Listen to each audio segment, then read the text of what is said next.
Hello everyone, welcome back to In the Studio with Ophelia. I'm Ophelia and thank you all so much for joining me today. Today's video, it's all about this guy. If you'll remember back in that haul that I did, I got this box of Royal Talons, the 90 little tiny tubes of colors. Today we're going to break it out, open it up, get to some swatches, see what I can create with all of these paints. I've been wanting to just dive into this and it's not doing us any good sitting on my shelf. So today it's all about some swatching, trying some new colors, seeing what these Amsterdam paints will do on a canvas or something. I'm not sure yet of what we're gonna paint and what we're gonna paint on. However, I would love for you guys to subscribe to the channel. Definitely hit that notification bell so that you're notified when all of this happens.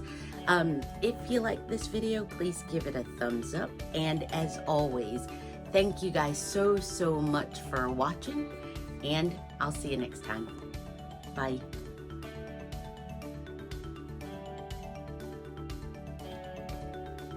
Hello and welcome back to today's Swatchfest of my Amsterdam box of 90 colors. I'm really excited to get started on this. You guys may remember this sketchbook that I have where I usually will kind of map everything out, and this guy has all of my paint swatches. Well, I started it and I ended up stopping because I did not have all of the colors that I needed, and then I made a bit of a discovery. That discovery being this guy. This is the Painter's Diary, available at Jerry's Artarama. And what I love about this is it already takes all of the mapping work out for you, and it's just got a ton of space where I'm not wasting time drawing out the squares with my pencil and my ruler. It's got these nice glassine sheets already on them, and you may notice on mine I just kind of keep these pieces of paper so that acrylic paints won't kind of get stuck. And so I was thinking I would use this guy today, as it just takes all of the work out of doing your swatch charts and such like that. I'm pretty excited because this is just such a neat discovery. Like I said, everything is done for you. This one in particular is a 9x12, and it is for oils and acrylics. And then they also have another one that I'm very excited about. This one is for watercolor and other mediums.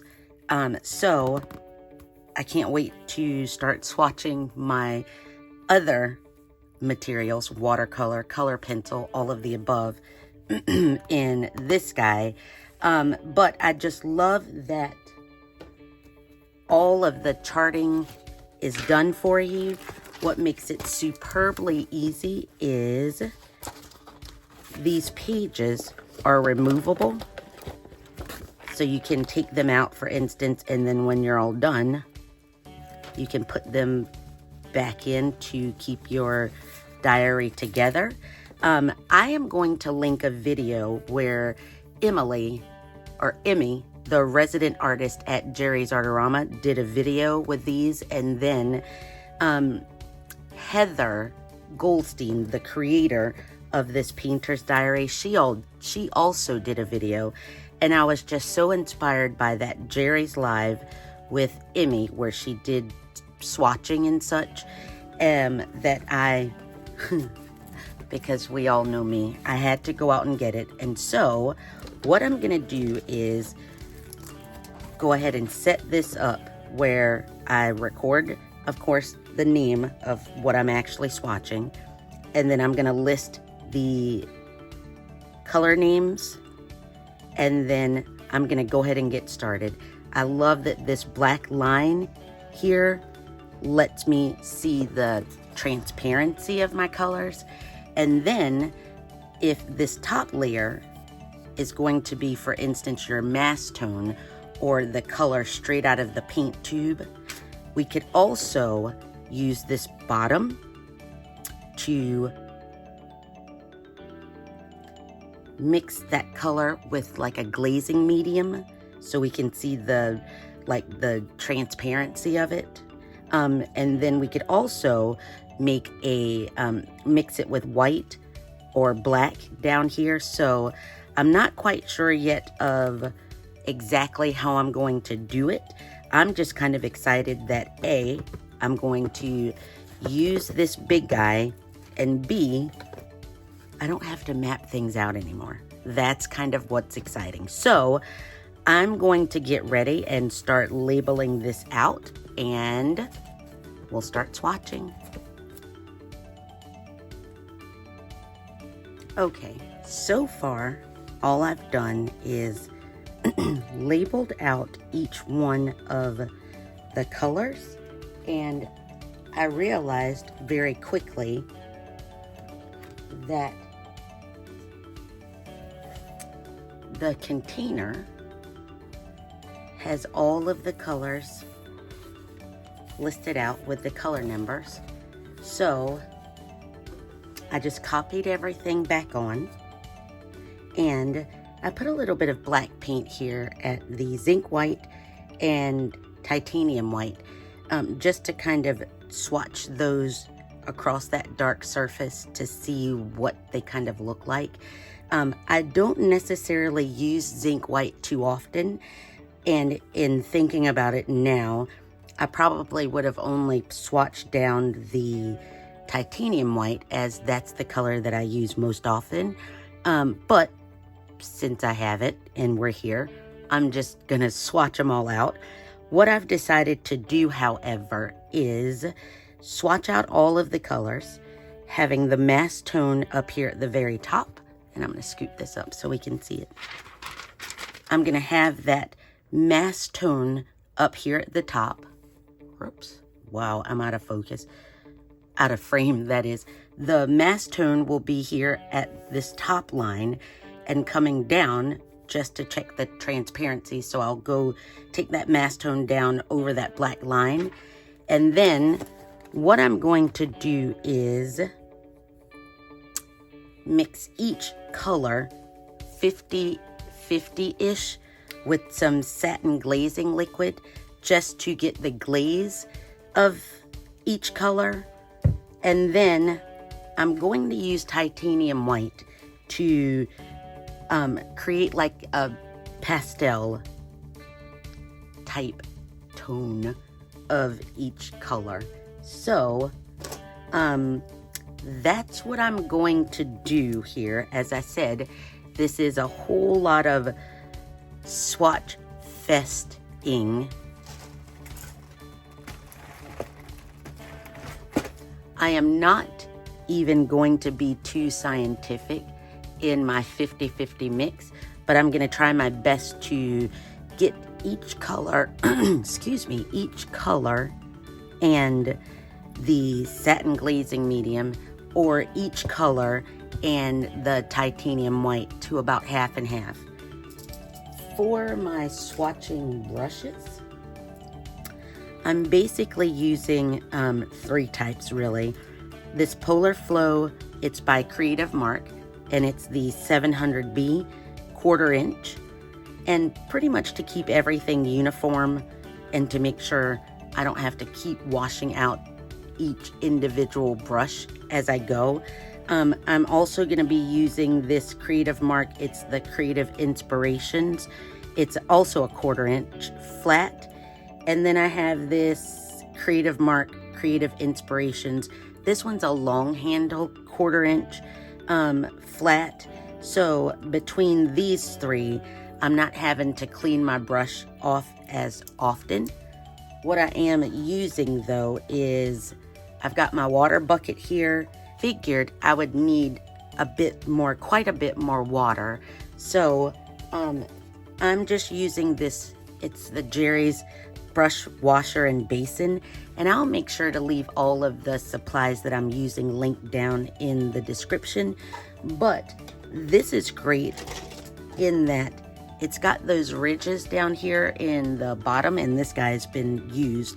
So that helps to get all of the paint out of this area back in here, that ferrule area.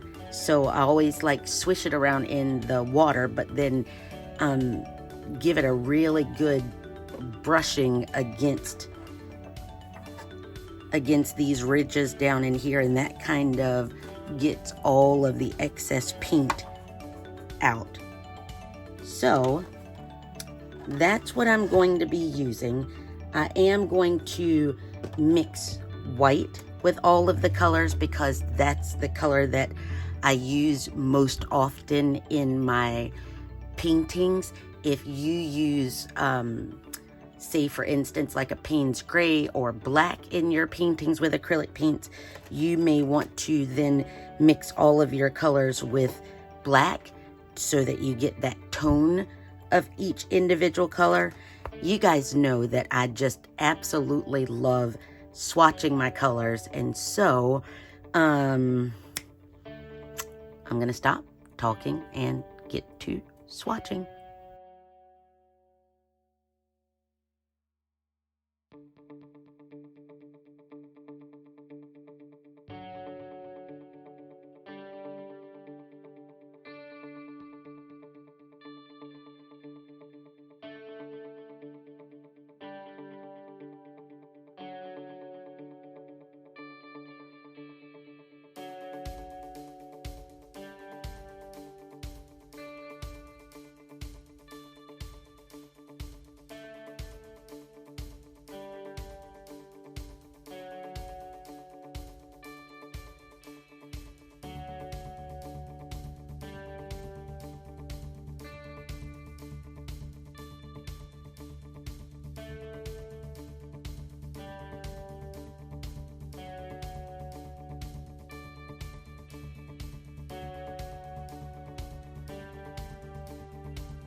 it dawned on me as I was swatching all of these colors, the entire purpose of me learning these Amsterdam acrylics or any of my colors while swatching is how they're going to work in my paintings.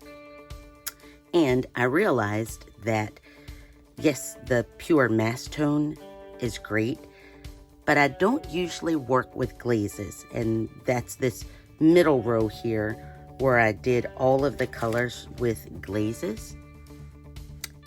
And then, of course, I mixed everything with white.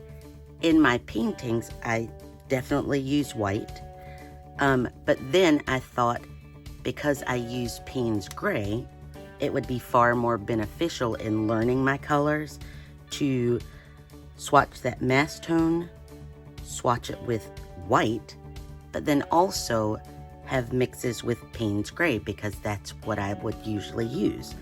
And so what's great about this color diary is I could move a blank page from the back of the book up front here, and we're gonna start it all over.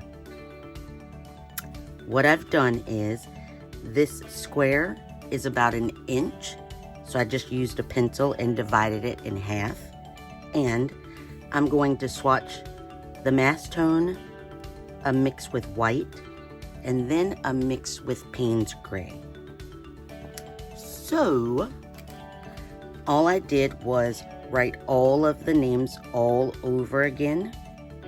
I didn't realize I was that girl, but we are going to start it all over now.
quite a few of the colors that are in this set I know I would usually never use in a painting that I'm doing.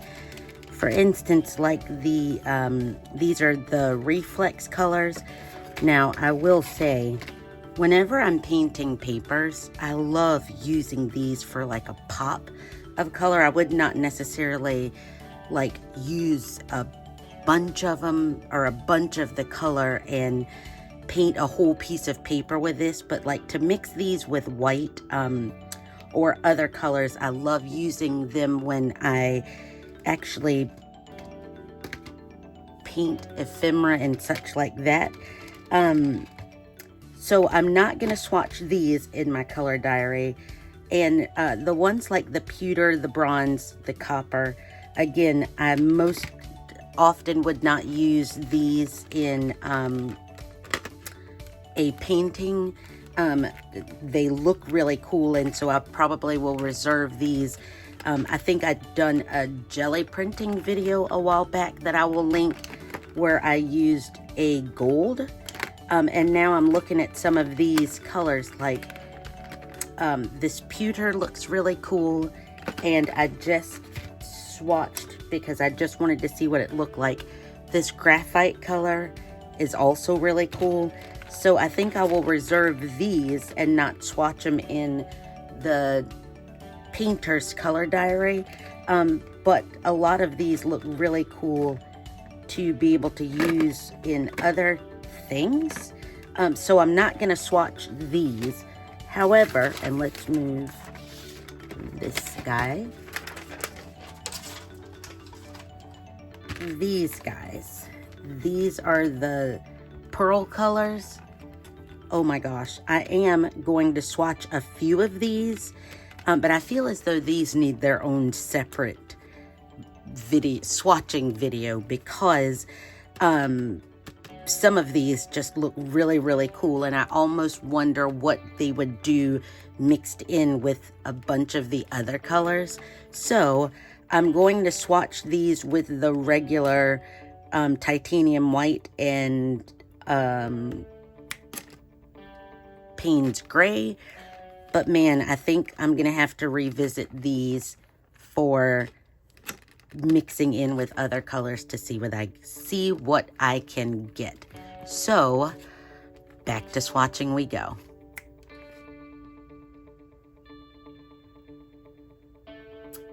I'm almost thinking now I'm gonna split part of this with black to see what it looks like white, and then what it looks like, or what it looks like on white paper, and then what it looks like over the top of, say, black. So I am going to pause this, paint myself some black stripes. I'm also thinking, as of right now, it's not really going to do anything with mixing it with white. So I'm thinking I might treat this bottom row a little bit different from all the others. I'm going to let this dry, paint down a black swatch, and I'll be right back. What I'm thinking I will end up doing with these pearl colors for now is I've painted down this little swatch of just black, regular black paint, and I swatched it here across the plain white paper, and then the black swatch, and then down here I've mixed the pearl blue with Payne's gray. And I'm thinking, just for now, this middle row, I'm also going to swatch that with zinc white, maybe. But like I said, I feel as though these colors, because they are so unique, deserve their own Swatchfest video, because I would love to see what they would look like, for instance, with, where's my paper? For instance, like with this azo yellow, or some of these reds, all of these colors. And so all of these as well, because they are just such unique colors. So just for today, I'm just gonna swatch them with on the white paper across this black swatch of regular black paint, just to show what they look like on dark. And then I've mixed it here with Payne's Gray, and in this middle I'm going to do a mix of that zinc white.